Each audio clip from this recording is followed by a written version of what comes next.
WCCയുടെ ഒരു വരവ്, WCC ഉണ്ടാക്കിയിരിക്കുന്ന മാറ്റം അതൊരു പ്രധാനപ്പെട്ട ഘടകമാണ്. ഇന്നിപ്പോൾ അമ്മ എന്ന് വിളിക്കാവുന്ന രീതിയിലേക്ക് ആ സംഘടന മാറുന്നുണ്ടെങ്കിൽ അതും ഇതിൻ്റെ ഒരു പോസിറ്റീവായ മാറ്റമാണ്. അതിലൊരു സ്ത്രീ തലപ്പത്തെത്തുന്നു എന്നുള്ളതും പ്രധാനപ്പെട്ട കാര്യമാണ്.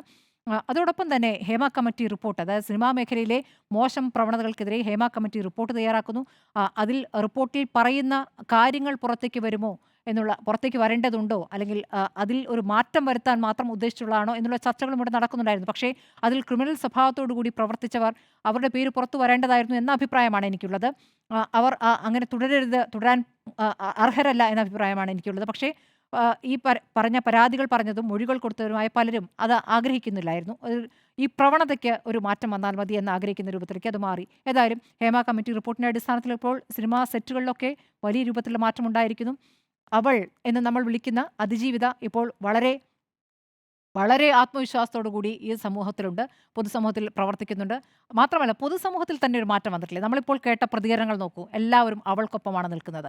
സാധാരണഗതിയിൽ ഒരു ജനപ്രിയ നായകനുമായി ബന്ധപ്പെട്ട ഒരു ആരോപണം ഉയരുമ്പോൾ 2 തരത്തിലുള്ള ആലോചനകൾ ഉണ്ടാകും. ആ തരത്തിൽ തുടക്കത്തിലൊക്കെ ഉണ്ടായിരുന്നെങ്കിൽ പിന്നീട് ഈ കാലം മാറിയ മാറ്റത്തിനൊപ്പം തന്നെ ആളുകൾ അവൾക്കൊപ്പം നിൽക്കുന്നുണ്ട്. മാത്രമല്ല ഒരു ബലാത്സംഗത്തിനിരയായ ഒരാളെ എങ്ങനെ കാണുന്നു സമൂഹം എന്നതിലും ഒരു മാറ്റം വന്നിരിക്കുന്നു. അതൊക്കെ നമുക്ക് പ്രതീക്ഷ നൽകുന്ന കാര്യമാണ്.